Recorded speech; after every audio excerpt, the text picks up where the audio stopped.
നമസ്കാരം. യൂറോപ്പ് വാർത്താ വിഷനിലേക്ക് നിങ്ങൾക്കൊന്നുമത്തെ സ്വാഗതം. പോളണ്ടിന്റെ പുതിയ അതിർത്തി പരിശോധനയുമായി ബന്ധപ്പെട്ട് യൂറോപ്പിലെ ഏറ്റവും പ്രധാനപ്പെട്ട കരാറായ ഷെങ്കൻ അഗ്രീമെന്റ് ഇന്ന് വലിയ ഭീഷണിയിലാണെന്ന അഭിപ്രായം വ്യാപകമാകുകയാണ്. ഷെങ്കൻ അഗ്രീമെന്റ് എന്നത് 1995-ൽ തുടക്കം കുറിച്ച പാസ്പോർട്ട് ഇല്ലാതെ യൂറോപ്പിൽ 29 രാജ്യങ്ങളിൽ യാത്ര ചെയ്യാൻ അനുവദിക്കുന്ന കരാറാണ്. ഇത് യൂറോപ്യൻ ഐക്യയുടെ പ്രതീകമായി കണക്കാക്കപ്പെടുന്നു. പോളണ്ട് ഇപ്പോൾ ജർമ്മനിയുമായും ലിത്വാനിയുമായും അതിർത്തിയിൽ കർശന പരിശോധനകൾ ആരംഭിച്ചു. പ്രധാനമന്ത്രി ഡൊണാൾഡ് ടസ്ക് പറയുന്നത് പ്രകാരം ഇതൊരു താത്കാലിക നടപടിയാണ്, മനുഷ്യക്കടത്തും അനധികൃത കുടിയേറ്റവുമാണ് പ്രധാന ഭീഷണി. അതേസമയം ഈ നടപടി ജർമ്മനി അതിന്റെ അതിർത്തികളിൽ കർശന പരിശോധന കൊണ്ടുവന്നതിനു പിന്നാലെയാണ് ഉണ്ടായത്. ജർമ്മനിയുടെ പുതിയ ചാൻസലർ ഫ്രെഡറിക് മെർസിന്റെ നയത്തിൽ അതിർത്തി സുരക്ഷയ്ക്ക് മുൻഗണന കിട്ടുകയാണ്.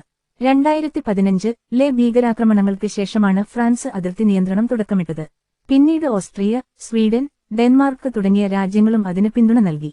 എന്നാൽ ഈ പരിശോധനകൾ യഥാർത്ഥത്തിൽ ഫലപ്രദമാണോ? ജർമ്മനിയിൽ പരിശോധന ശക്തമാക്കിയ ആദ്യ മാസം വെറും 160 അഭയാർത്ഥികളെയാണ് തടഞ്ഞത്.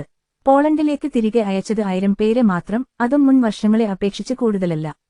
വിദഗ്ധർ പറയുന്നത് ഇത്തരം നടപടികൾ പ്രധാനമായും രാഷ്ട്രീയ ലക്ഷ്യങ്ങളാണ് നിറവേറ്റുന്നത്.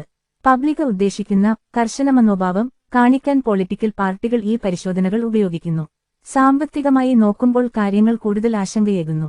യൂറോപ്യൻ പാർലമെന്റ് പഠനം പ്രകാരം കാറുകൾക്ക് 20 മിനിറ്റും വലിയ ചരക്കുവാഹനങ്ങൾക്ക് 1 മണിക്കൂറും വരെ താമസമാകുന്നു.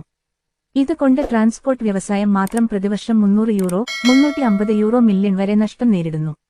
റൊമാനിയയും ബൾഗേറിയയും 2025-ൽ ഷെങ്കനിൽ ചേർന്നതോടെ അതിർത്തികൾ തുറന്നു, ട്രാഫിക് 25% വർദ്ധിച്ചു. കയറ്റുമതിയും വരുമതിയും വേഗത്തിലായി, കച്ചവടം പുനരുജ്ജീവിച്ചു. EU നിയമപ്രകാരം അതിർത്തി പരിശോധനകൾ 6 മാസം മാത്രമേ തുടരുമെന്ന് വ്യക്തമാക്കിയിട്ടുള്ളൂ.